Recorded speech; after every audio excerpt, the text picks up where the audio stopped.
Tracking, alerting, protecting. This is WKYT News. Good afternoon. The news continues at 12:30. Bill Bryant and Barbara Bailey reporting the severe storm threat has passed. Many areas, though, still seeing some gusts of wind and a lot of showers right now. So let's begin right away with WKYT meteorologist Jim Caldwell in our First Alert Weather Center. Pretty active out there through the day today, guys. We were seeing showers, even a few thunderstorms. Now we're just tracking some general showers moving through the area. You see that mess moving through central Kentucky. Some gusty showers, as a matter of fact, kind of leading the way, and they will continue to lead into eastern Kentucky, where they might actually beef up a little bit and turn into a few more thunderstorms as we progress through time. There you see the leading edge of that now exiting Fayette County, going over into Bourbon County and also into Clark County. So you'll watch those winds pick up, and a little quick shot of some heavier rain also coming your way as well. We're not the only ones dealing with it. There's a line that stretches all the way down I-75 into extreme southern parts of Kentucky, where we find those little pockets along this line of heavier rain and some of that gusty wind. We'll continue to track this, and we'll break it up hour by hour for you coming up in just a few minutes.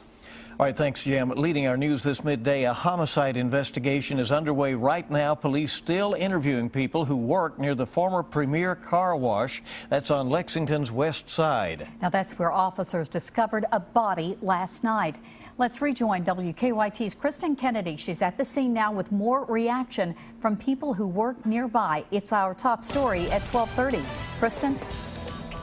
So far today, detectives have searched the wooded area behind the car wash and surrounding businesses. They've also interviewed people who work nearby. Yesterday, Lexington police found a body inside Premier Car Wash. They are investigating this case as a homicide. Gary Ginn says he is still trying to identify the body as well as getting a preliminary cause of death. Right now, we only know that they found a white man. The age range on that man is still unknown. Sometimes people do walk this road late at night, sometimes early in the morning. You don't know what's going to, you don't know what to expect.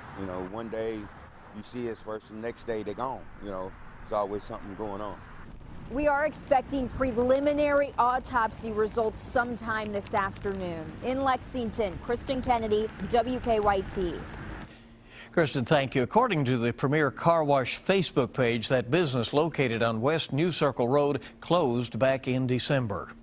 An annual conference is coming to Lexington, and state and local leaders say it'll bring millions of dollars to the Commonwealth.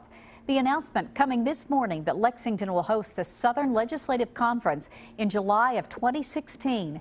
The conference is made up of elected officials from states all across the South.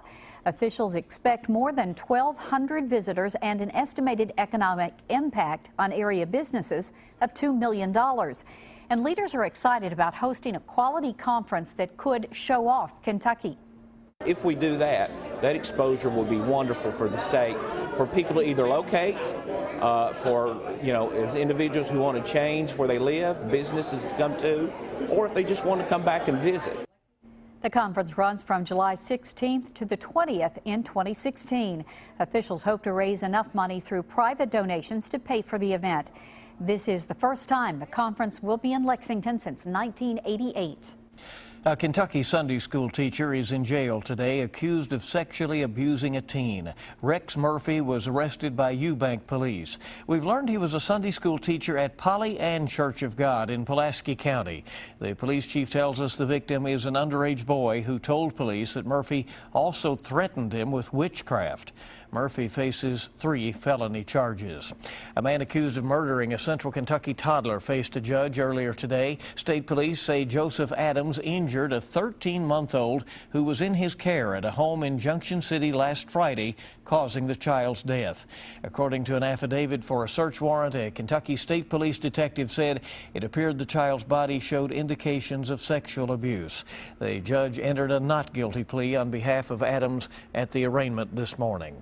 Researchers at Tulane University are developing a test to try to speed up the detection of Ebola. Right now, it can take up to 72 hours to find out if someone tests positive. The new test could cut that down to minutes. Vanessa Bolano reports. We don't want to see this virus turning up into other areas of the world that have poor healthcare infrastructure. It's why Dr. Gary is devoting much of his time to developing and perfecting a test that would detect the Ebola virus in minutes, not days. He's part of a team of close to 200 people based in Sierra Leone. The test not only provides quick answers, Dr. Gary says it's also safer. The current tests require that you take a tube of blood from a person's arm. First of all, that's a risk for the person drawing the blood. What our test allows you to do is to just use a finger prick, very safe device, small drop of blood. You can put a Band-Aid over it. You don't have to expose the person drawing the blood to the risk of a needle or a needle stick. Then you take that small drop of blood, put it on this device. 15 minutes later, you have a result. Dr. Gary says the tests were mainly developed for use in West Africa, but they could also be useful in the United States at airports and hospitals. His team is currently conducting some field tests, and if all this works out well, he says that he hopes to be able to send out the test for mass use within a month. Well, young pitchers may want to limit the number of innings they throw per week, and the number of major illnesses attributed to smoking in the United States is even higher than previously thought. Ebony Williams has details in this Better Living report. A new study found smoking is responsible for making about 14 million Americans really sick. Researchers looking at those numbers say emphysema is the most common major medical condition attributed to smoking. More than 7 million smokers had the lung disease in 2009. Worldwide, about 1 billion people smoke.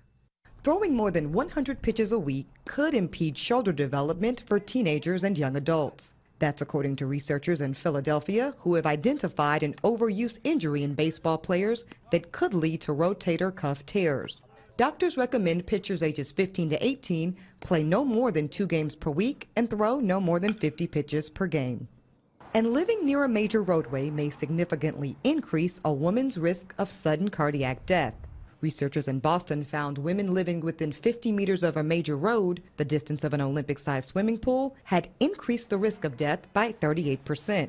Scientists say it is a key risk factor, just like smoking, diet, and obesity. They blame the increased risk on greater exposure to air pollution. Those are some of the day's top health stories. Ebony Williams, CBS News, New York. And a reminder about Big Blue Madness coverage coming up later this week. You might find it maddening. Yeah, for the first time in 20 years, Kentucky's first official practice of the year will not be airing on local TV. Instead, ESPNU will do live look-ins during the Friday night practice. You can only see the entire practice online with ESPN3. We have an extensive Q&A about coverage of Friday night's Big Blue Madness on WKYT.com. Well, there's a lot more coming up on